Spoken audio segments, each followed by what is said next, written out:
Hey guys, what's up? It's Danielle. So welcome back to my channel. For today's video, I have another video for you. Sorry, that was redundant. In my cash envelope series and how to get started with the process. So I actually have all of the other videos linked down below if you didn't see those. I've been doing a recap of what I've been going over in every video, just so that you have it, just to kind of reinforce it.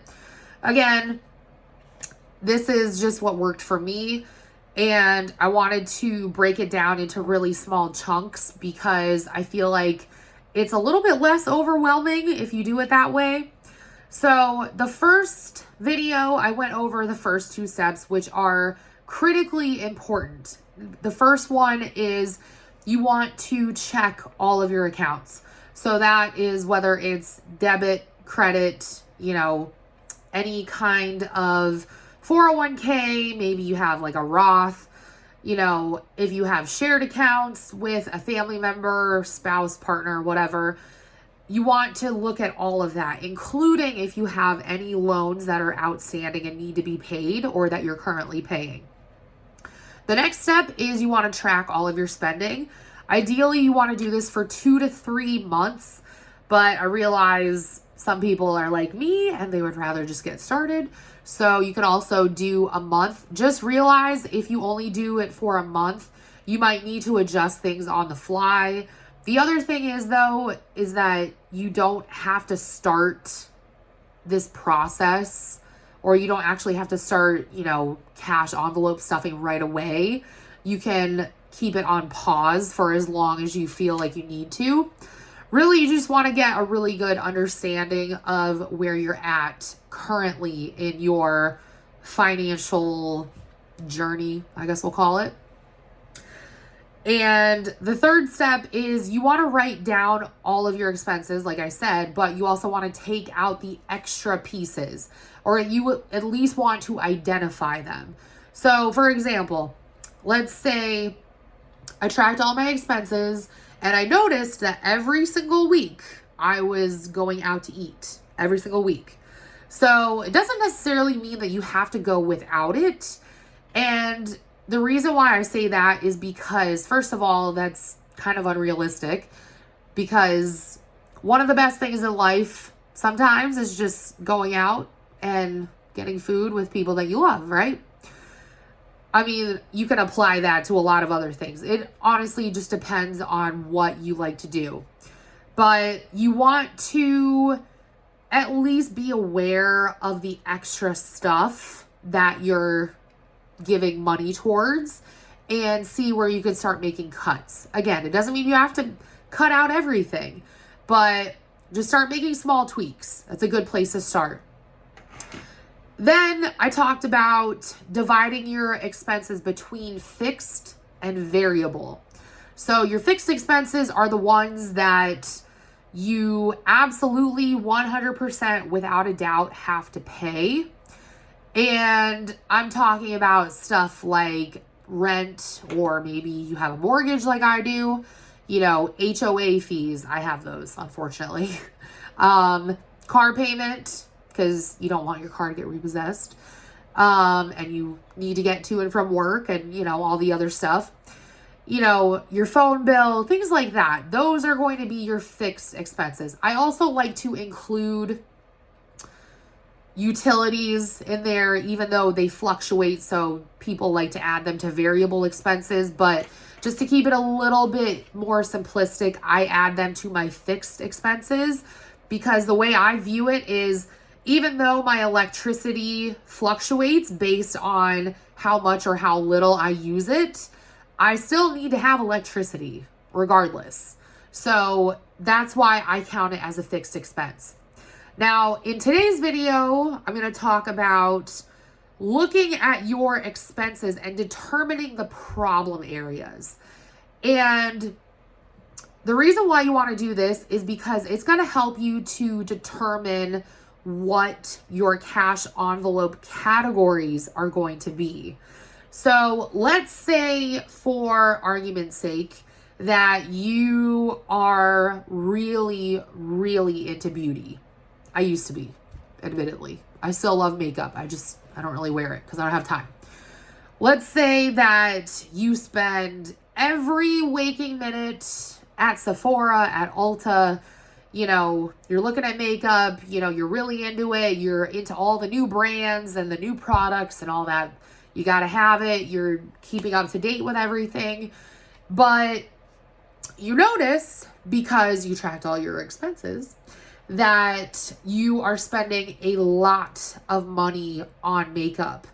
And while it helps you to, I guess, feel good or whatever the case may be, you would rather use most of that money, not all of it, but most of that money for something else, like an emergency fund, or maybe you just want to put more in savings, like whatever the case may be. So that is going to be one of your problem areas. So it's good to write down the ones that you struggle with the most, because first of all, it's going to bring it to the front of your brain. And second of all, you're going to be self-aware, or at least more self-aware than you were. So I'll give you guys an example. For me, groceries have always been a problem area for me. And I say that because, first of all, I love food. Who doesn't? I also say that because I used to be a binge eater. And, when you are a binge eater, you buy a lot of food. So I was spending an exorbitant amount on food every single week. I would go to the grocery store. I would buy my groceries for the week. And then on top of that, I would go out and I would get more food. And I was spending, I don't even know, at least $200-300 sometimes per week on just food. So I knew that that was one of my problem areas. And that was kind of what helped me to decide that that had to be one of my envelopes. Now, this is going to be different for everybody, obviously, depending on your situation, how you spend your money, whether you have kids, everything depends on your situation, not only financially, but also as far as do you have a family? Do you live by yourself, et cetera, et cetera. It also is going to depend on what you're comfortable spending and what you are able to spend based off of your take-home pay. So again, you want to identify your problem areas. Doesn't necessarily mean that that is going to become one of your categories, but you want to at least write that down so that it's in the front of your head, in the front of your mind, excuse me, and you are cognizant of that. So another example could be, and I know this was definitely it for me. Back in the day, I did not have 2 nickels to rub together. I was able to afford food and a roof over my head and not really anything else.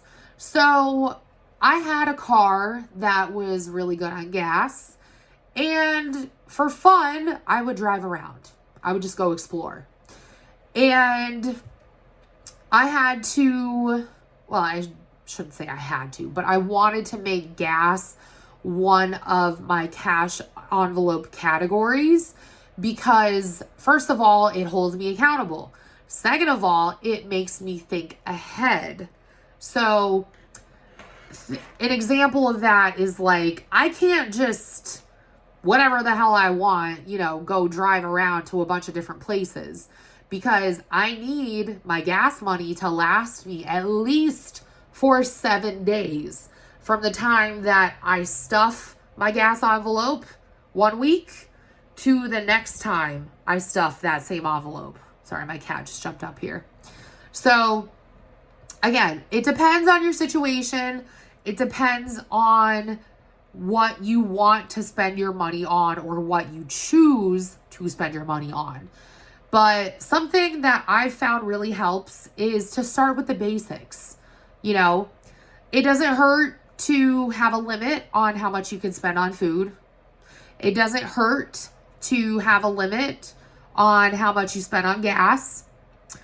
And if I'm being really honest, you know, if you start cutting out a lot of other things, you're going to find something else to replace it.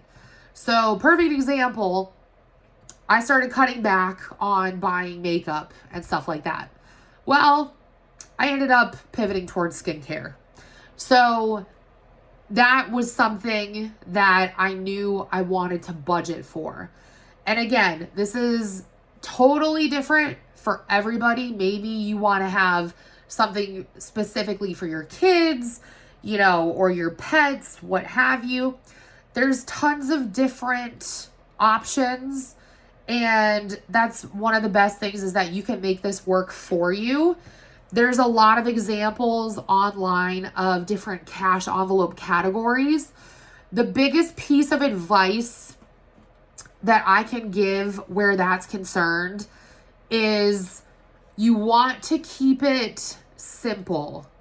I would recommend not having more than about 5 envelopes, because first of all, you need to determine if you can even allocate the amount of cash that you need to towards that. And second of all, you need to really be aware that while this is a helpful tool, it is going to take time out of your schedule. It's going to take time for you to determine what you're spending each week. And you're also going to have to take time out to make sure that you budgeted correctly. So again, the part in the process that you should be at right now is just looking at your expenses and determining what your problem areas are. Because in general, that's what's going to determine what your categories are. Doesn't always happen, but my cat keeps chewing off stuff. Doesn't always happen, but it's a good place to start. So that is all I have for today's video. Again, everything else is linked below for you guys. If you have any questions, just leave a comment below, or you can, you know, find me on Instagram. But anyways, thank you guys so much for watching. I love you all, and I'll talk to you all in my next video. Bye, guys.